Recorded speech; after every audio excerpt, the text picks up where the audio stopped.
আনন্দ এলরায় বহু প্রতীক্ষিত সেই ছবির শুটিং শুরু হয়েছে, যেখানে শাহরুখ খানকে দেখা যাবে বামনের চরিত্রে। সম্প্রতি মুম্বাই ফিল্ম সিটিতে একটি ছবির শুটিং চলাকালে ঘটেছে এক মারাত্মক দুর্ঘটনা। বলিউড বাদশাহ শাহরুখও তখন সেটে উপস্থিত ছিলেন, কিন্তু ভাগ্য ভালো বলে তিনি সেই মুহূর্তে দুর্ঘটনাস্থলের ঠিক বিপরীত পাশে বসেছিলেন। ভারতের মুম্বাই মিরর পত্রিকাকে একজন প্রত্যক্ষদর্শী জানান, শাহরুখের সেই ছবির জন্য যে সেট তৈরি করা হয়েছিল তার ছাদের উপর মই পড়ে তা ভেঙে যায়। এ ঘটনায় ছবির দুজন কলাকুশলী আহত হন। তাদের দ্রুত হাসপাতালে ভর্তি করা হয়। অবশ্য চিকিৎসা শেষে অল্প সময়ের মধ্যেই তাদের হাসপাতাল থেকে ছেড়ে দেন চিকিৎসক, কারণ জখম খুব একটা গুরুতর ছিল না। দুর্ঘটনার পর 2 দিনের জন্য শুটিং স্থগিত রাখা হয়। তবে সবাই এই ভেবেই স্বস্তির নিঃশ্বাস ফেলেছেন, ভাগ্যিস সেখানে শাহরুখ খান ছিলেন না।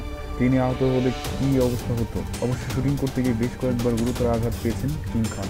ডন ব্রাউন চেন্নাই এক্সপ্রেস সিনেমায় শুটিংয়ের সময় গুরুতর সব দুর্ঘটনার শিকার হয়েছিলেন এই অভিনেতা।